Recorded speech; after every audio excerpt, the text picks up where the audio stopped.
Hello and welcome back to the Deep Dive. So it is Saturday, February 14th, 2026. It is. And looking at the calendar, I know exactly what everyone is thinking. It's hearts, it's flowers, chocolates. It's the day of love. Right. But we are going to do something a little different today. We are taking a hard left turn away from the Hallmark aisle Yeah. and diving into something that is happening right now, parallel to all that red and pink, but well, it feels like it's a world away. It really is a world away. It's good to be here. And you're right. While a lot of the world is focused on romance today, there is a massive demographic, millions of people, who are preparing for a night that has absolutely nothing to do with romance and everything to do with, well, nothingness. Nothingness. Wow. Okay, that is a heck of a hook. It is. We are talking about an event called Maha Shivaratri. And before you tune out thinking this is just some religious history lesson, stick with us. Please do. Because what we found when we started digging into this is that it's actually a masterclass in human psychology.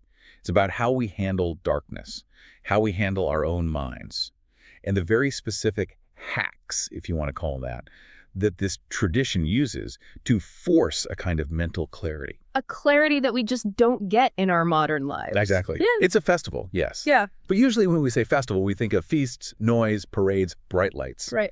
This is the complete opposite. This is a festival of the night. And hey, if you're watching this on YouTube, you might notice the set looks a little different today. We dropped the usual bright tech lighting. We've got these deep blues, the starlight aesthetic, maybe a silhouette of a temple in the back.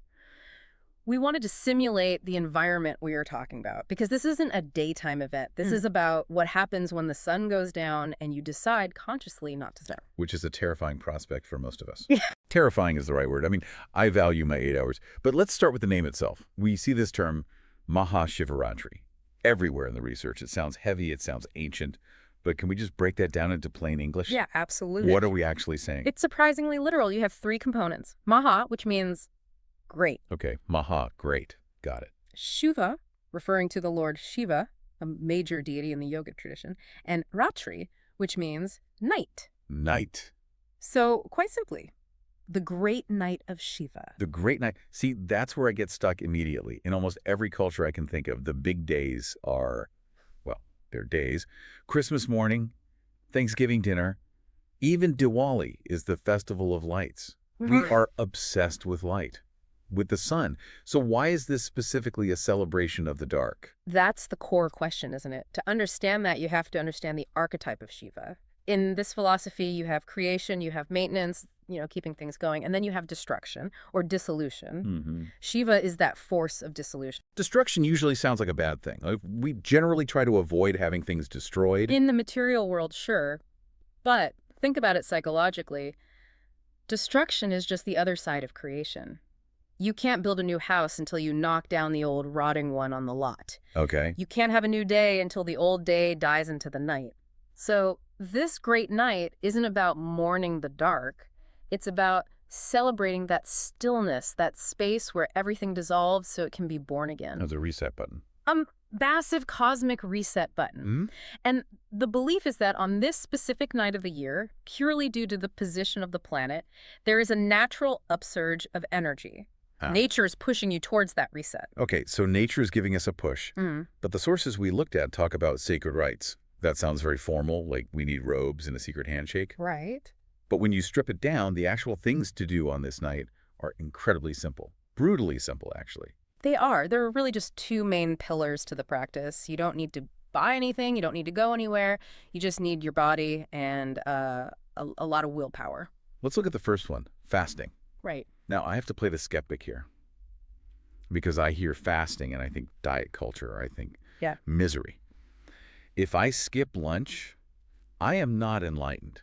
I am hangry. Yeah. I am looking at the clock. I am snapping at people. How does starving yourself for 24 hours help you reach a higher state?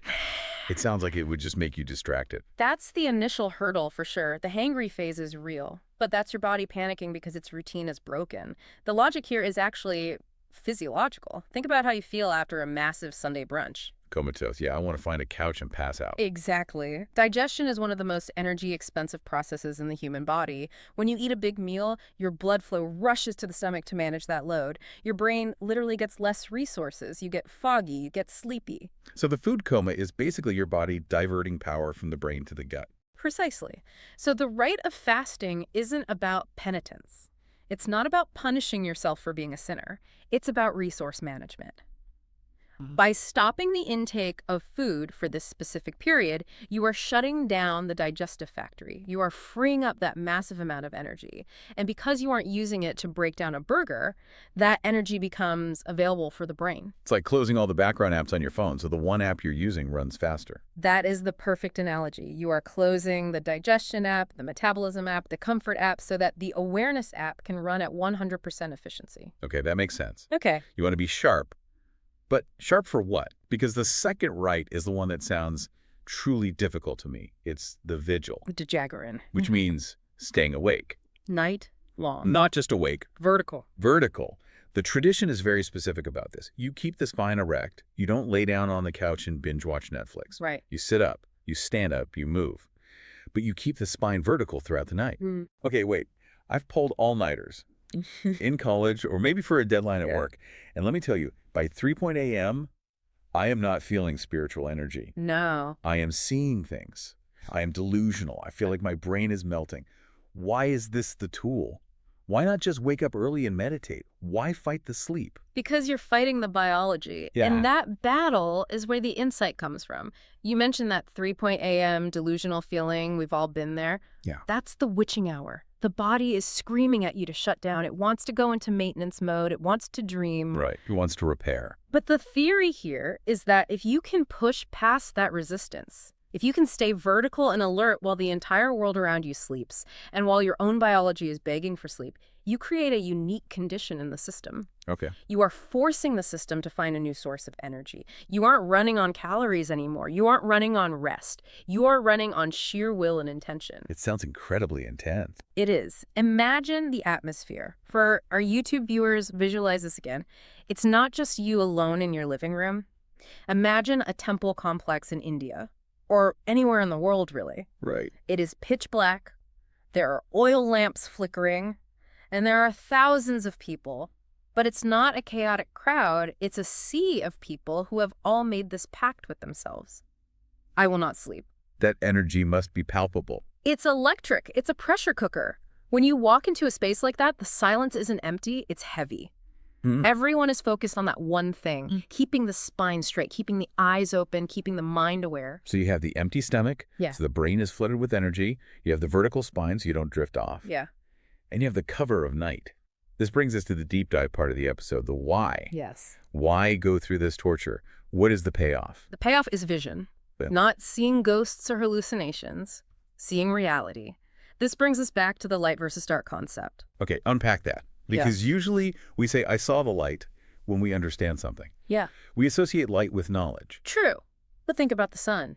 The sun is glorious. Yes, it gives life. But what happens when the sun is up? We can see everything. I see my car, I see the road, I see people. You see things. You see the distinct, separate objects of the world. The sunlight hits a tree and you see a tree. It hits a person, you see a person. Right. The light stimulates your senses. It pulls you outward. You become obsessed with the 10,000 things around you. Right. I'm distracted by the world. Exactly. The sun blinds you to the vastness of the universe. When the sun is out, can you see the stars? No. Are the stars still there? Of course. That is the analogy. The stars represent the infinite. They represent the deeper reality of who you are, your consciousness, your soul, whatever term you want to use. That vastness is always there. But the sun, which represents your 5 senses, your job, your social media feed, your daily grind, is so bright and loud that it washes out the stars. You literally cannot see the depth because you are too focused on the surface. That is, wow. That's a powerful image. So the day is the distraction. The day is a distraction. The day is for business. The night is for truth. When the sun goes down, the distinctions fade, the visual noise drops. If you are willing to sit in that dark and not check out, not go to sleep, not dream, the stars become visible. The internal darkness or ignorance clears up. So when the text talks about overcoming internal darkness, it's not talking about like evil thoughts. It's not saying we are all secretly villains. No, not at all. Darkness in this context just means autopilot. It means ignorance. It means walking through your life